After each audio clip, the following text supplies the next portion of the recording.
Olá, bem-aventurados! Amanheceu. E quando amanhece, é hora da gente fazer o nosso devocional.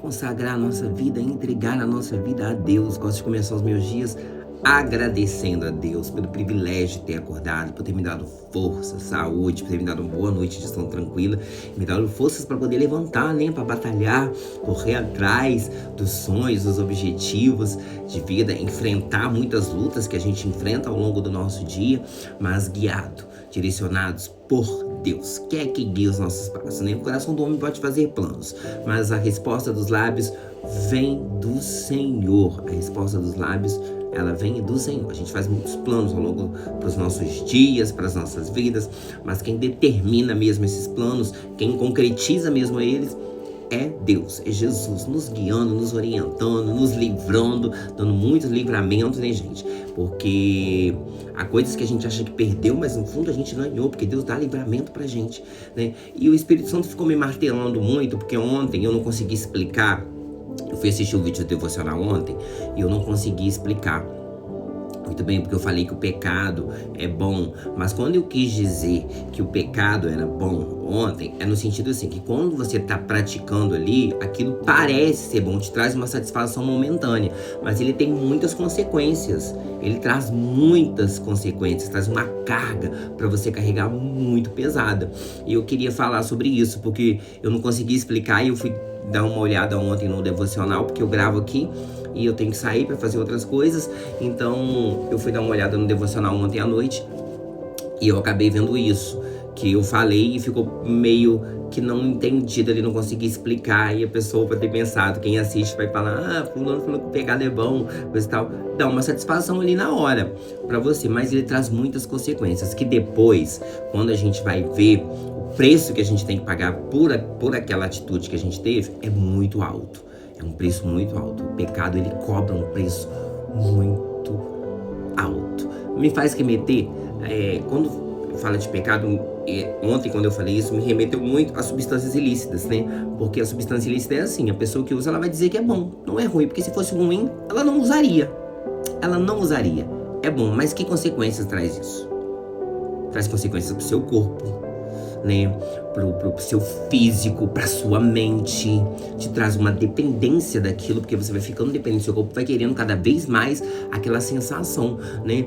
E a Bíblia vai falar que a gente tem que negar os nossos prazeres, negar aquilo que traz satisfação, aquilo que traz, né, esses desejos pecaminosos, a gente tem que negar, conter, ele não pode deixar eles serem fluídos por aí, né? Nós temos que conter. E aí, procurando uma palavra que remetesse a tudo isso, que vai falar sobre o preço que o pecado traz e as consequências que traz, lá em Romanos 6:23 vai dizer que o salário do pecado é desviver, tá? Mas o presente gratuito de Deus é a vida eterna, que temos a união com Cristo Jesus, o nosso Senhor. Tá vendo? O pecado, ele tem um preço. E aí, o que a gente não consegue muito quando a gente é tomado muito pelos nossos desejos é o quê? É ter esse raciocínio. Vale a pena pagar esse preço? Porque tem coisa, gente, que não vale a pena você pagar.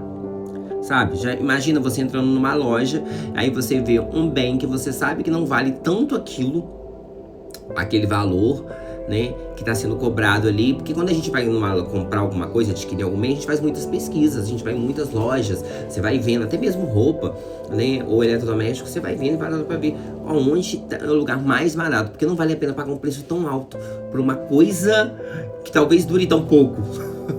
Né? Essa é a analogia que eu tenho do pecado, uma coisa ali que é momentânea, na hora, e que muitas vezes a gente faz sem pensar, tá? A gente vai muito no impulso. Ontem me perguntaram assim, você é uma pessoa, disseram assim, você é uma pessoa impulsiva? Você é tomado pelo impulso ali, ou da raiva, ou do prazer? Eu falei, eu sou uma pessoa que raciocina muito, né? Eu gosto muito de raciocinar, então eu acho que isso até nem é tão bom, porque quando você acaba errando, sabendo que você raciocinou, eu acho que você é culpado duas vezes, né? Sabendo que tá fazendo aquilo de errado. Mas a gente vê aqui em Romanos 6:23 que vai dizer o quê? Que o salário tem... Gente, você vai receber alguma coisa por aquilo. A gente recebe o nosso salário porque a gente trabalha. Você trabalha 30 dias para poder receber o seu salário, o esforço daquilo que você fez, né? O resultado que você trouxe para a empresa. Então, o pecado também tem isso, tá, gente? Então, assim, a gente tem que ter uma vida longe do pecado, porque o pecado, ele afasta, tá? Ele vai nos afastando de Deus. A gente tá ali próximo, ele vai nos afastando. E aí você vai se esfriando na fé, você vai se esfriando em ler a palavra, você vai se esfriando de ir na igreja, né? E quando você vê, você tá igual o apóstolo que negou Jesus, né? Eu sempre confundo muito Pedro com Paulo, né? Mas foi Pedro que negou Jesus. Eu confundo os dois, assim, na Bíblia. Mas foi Pedro que negou Jesus 3 vezes. Sabe por que ele negou Jesus? Porque ele estava seguindo Jesus de longe. Pedro estava seguindo Jesus de longe. Quando estava toda aquela confusão para prender Jesus e os soldados atrás de Jesus e aquela coisa, é Pedro seguindo de longe Jesus. Sabe por quê? Porque de longe a gente não está tão envolvido. De longe você não é tão visto com ele. Então as pessoas não podem fazer ligação. Quando você tá de longe, você não pode fazer ligação com uma pessoa. Igual eu andava com muitas pessoas. Hoje em dia eu já não ando mais com tantas pessoas assim. Aliás, eu não ando com ninguém, eu ando com Deus, né? Eu ando com Deus, que é a melhor companhia pra você andar. Então, não posso ser relacionado a essas pessoas, porque eu estou de longe. Conheço, quando passo na rua, vou, cumprimento, paro, converso, mas de longe. Não tenho relacionamento, não tenho aquele contato diário. As pessoas não sabem da minha vida, eu não quero que saibam, e também não quero saber da vida delas, e cada um com a sua vida, entendeu? E cada um tentando se aproximar cada vez mais perto de Deus. Mas Pedro estava assim, seguindo Jesus de longe. E quando ele seguiu Jesus de longe, ele negou a Jesus. Ele negou. Sabe por quê? Porque por algum momento ele teve dúvida daquele que era o Salvador, daquele que poderia libertar. Porque eu não sei o que passou na cabeça de Pedro. E Jesus ainda tinha falado: Pedro, tu me amas? Amo. Pedro, tu me amas? Amo. Pedro, tu me amas, Pedro? Amo, mestre. Então antes que o galo cante, me negarás. Antes que o galo cante 3 vezes, me negarás, Pedro. Vai me negar.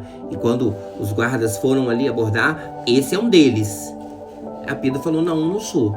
Mas você anda como ele, fala como ele, se veste como ele. Não, mas eu não tenho nada a ver, eu só ouço. Eu conheço de ouvir falar, né? Negou a Jesus, porque estava seguindo Jesus de longe. E o pecado, quando a gente vai nos afastando de Deus, nós estamos seguindo Jesus de longe. Estamos, assim, afastando, estamos ali, caminhando de longe, mas estamos seguindo Cristo de longe. E isso vai nos remeter ao quê? Em algum momento nós vamos negar. Nós vamos negar praticando o pecado, né? A cobiça, o adultério, a mentira. Nós estamos estudando na escola dominical sobre a mentira, sobre a fornicação, o pecado de prostituição, entendeu? Uma hora a gente vai ser pego. Sabe por quê? Porque você não tem um contato ali. Porque quando estamos pertinho de Jesus, somos fortalecidos na fé, somos fortalecidos no Espírito, nos enchemos do Espírito Santo, que é o que nos dá força para que nós podemos vencer e suportar as provações deste mundo. Porque sofremos provações, gente, o dia todo. É o dia todo. A gente sofre provação num olhar. Quando a gente vira o pescoço, a gente olha, a gente tá sofrendo tentação ali, provação, passando por coisas. Mas aí, quando a gente está pertinho de Jesus, nós conseguimos suportar todas essas coisas, vencer essas provações e não ser tomado pelos nossos desejos. Ontem eu fiquei muito com essa palavra que a pessoa me perguntou: isso é impossível? Como é que você reage às coisas? Né? Como é que você reage? Se alguém te agride, se alguém diz o que você não quer, como você reage? Como você reage quando você é provado? Quando você não tá afim de fazer certas coisas e a pessoa fica ali, né, te incentivando a fazer. Como você age? Você é impossível? Você é dominado pelos seus impulsos? Você vai, faz e depois você se arrepende? Porque a gente tem que ter na consciência o quê? Eu vou pensar primeiro. Que benefício isso vai me trazer? Eu vou ter mais frutos para colher ou eu vou ter mais frutas caídas do pé? Tem essa coisa. E a fruta, quando ela cai do pé, geralmente ela tá madura demais ou ela tá podre. Entendeu? Então, que assim, eu vou ter mais lucro ou mais prejuízo. E geralmente, quando pecamos, nós temos mais prejuízo. Então, que você possa ficar, o pecado ele não compensa, tá? O que compensa mesmo é você estar próximo, perto de Deus, exercitando a fé, caminhando ali com Jesus, para que você não negue Jesus, né? Quando as pessoas perguntarem, você é um dele? Você fala, eu sou um dele. Eu ando com ele, eu falo como ele, eu me visto como ele, eu estou com ele. E por ele eu estou disposto a morrer. Fique com Deus, que Deus te abençoe e que você tenha um dia abençoado.